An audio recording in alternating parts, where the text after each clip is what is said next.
You're a person who's from the seaside. If I go back to your childhood, and we are people from the side of the rivers. So, what is your impression of Bangladesh? So far, I've only been able to see a very small amount of Dhaka. Yeah. So I can't really speak about Bangladesh. Yeah, yet. Bangladesh is beyond. Yeah. But I mean, in my imagination, when I I do think of the rivers, the Bay of Bengal, and all of that. So the Sundarbans, etc. So I do think of it as a wet place. Although I know that in the north, then the hills and the mountains, and it's only different terrain. There's also in the south, there's some hills. Okay.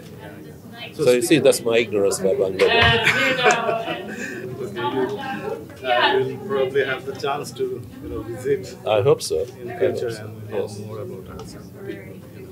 So, why English? Can I ask you? Like, why did you start writing in English, not in Kiswahili, if I'm not wrong? Like, that was your mother tongue, right? That is my first language. Yeah.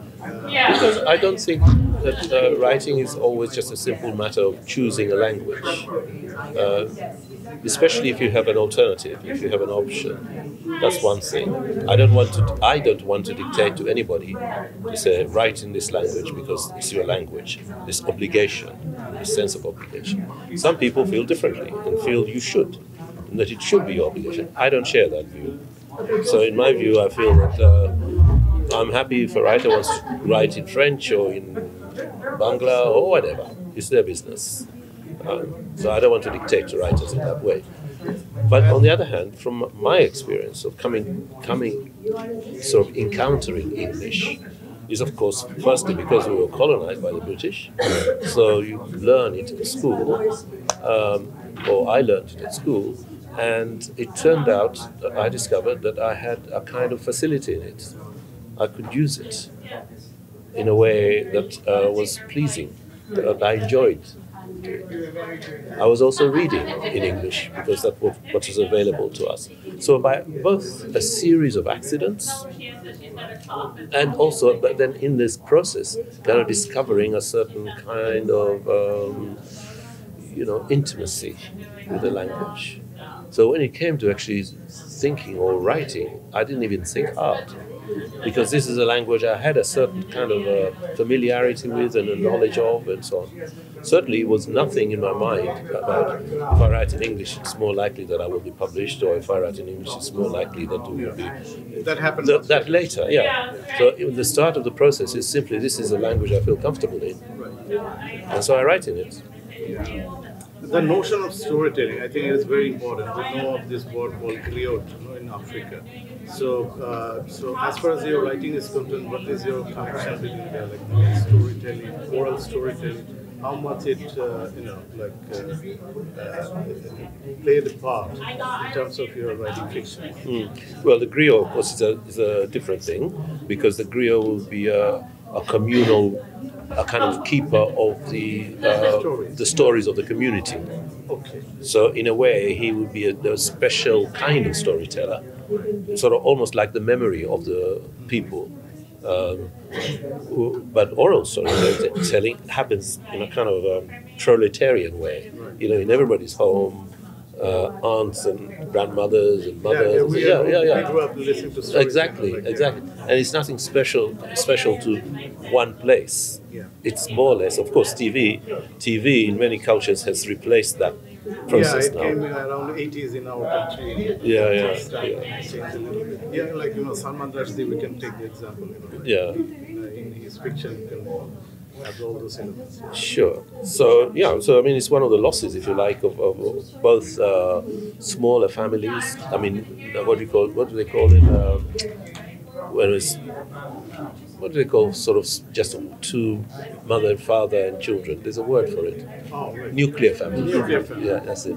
One of the losses of that and TV, along with that, is that you lose that sort of storytelling process where you could sit as a child, particularly, and listen to the older women sitting there telling stories, and you kind of absorb them.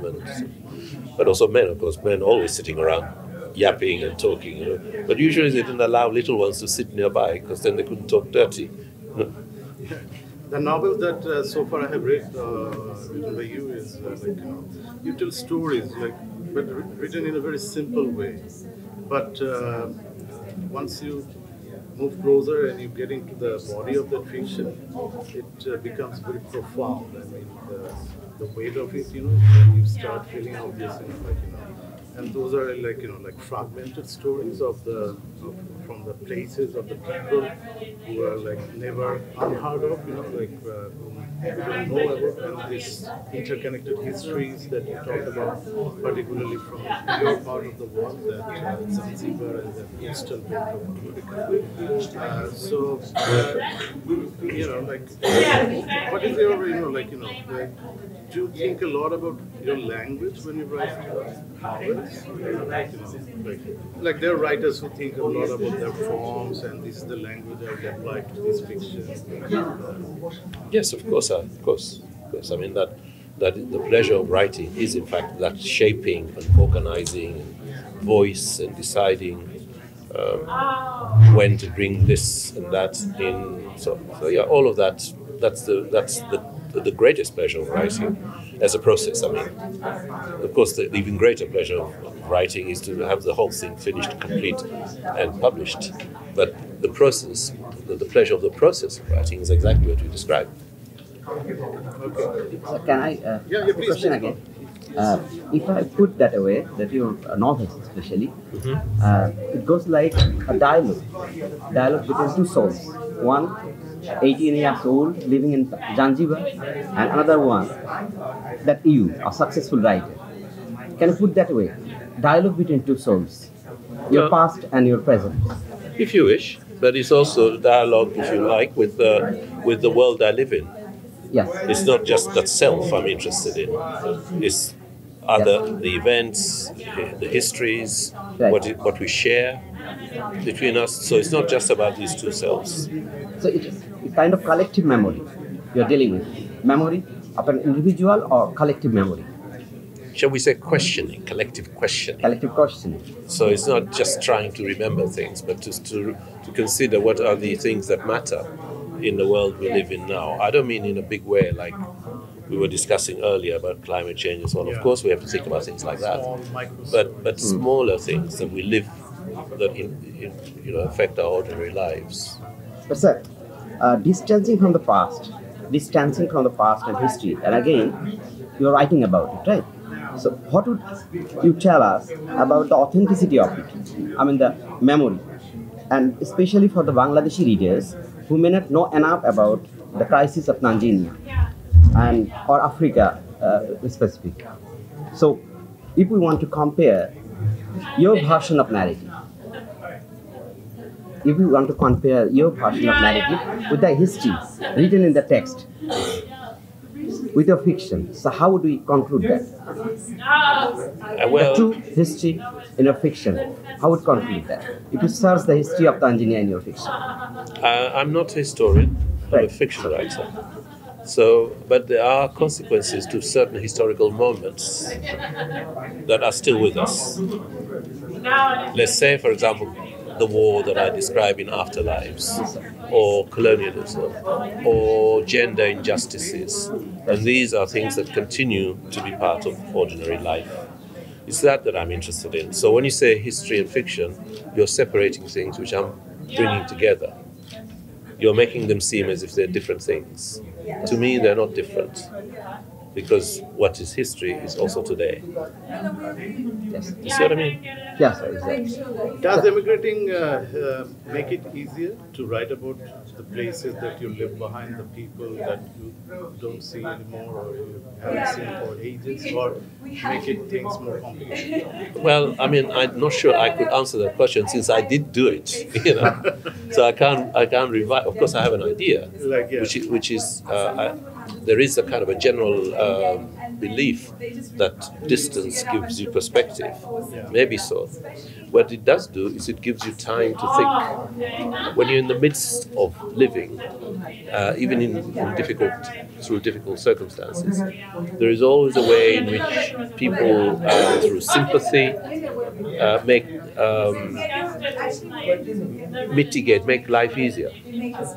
So things don't seem quite as bad when you're all living through the same bad things. When you go away and you look back and you're not actually living, it's like thinking about.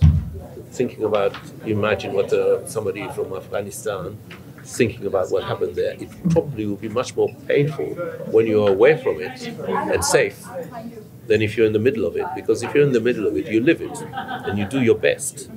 When you're far away, all you can do is sort of live it more fully as somebody who's separate from the event. And mixed with that would be the other thing, which is the sense of guilt, the sense of having survived what others are still going through, and so on. So I don't think it's straightforward that it's easier. Yes. So you have a hyphenated identity, right? It's a British Tanzanian. So how do you address that hyphenated identity of a person? I don't have a hyphenated identity. So people call it that way, so I ask you. No, I'm both. You're both. Yeah, so it's not hyphenated. I'm both. So, I'm from Zanzibar, and I live in the United Kingdom.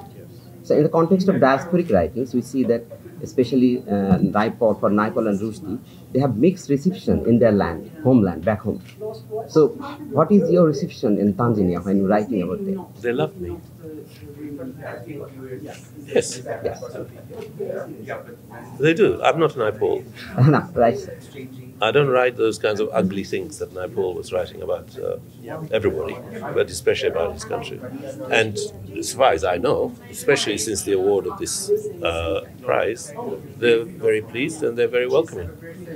So in the land like Muslim land, like Bangladesh, it is very quite difficult writing about religious issues because they see extremism and fundamentalism is on the rise. And recently, our two or three writers, assassinated. So how do you address that this fundamentalism and religious anarchism, especially in the land of Muslim lands? I don't address it. This is something that the whole community, the whole nation has to address. You can't put the burden on the writer. How do you address it? How do we all address it? How do we become aware, and what do we resist, and what do we agree with? That kind of thing is everybody's burden. That's it. Okay?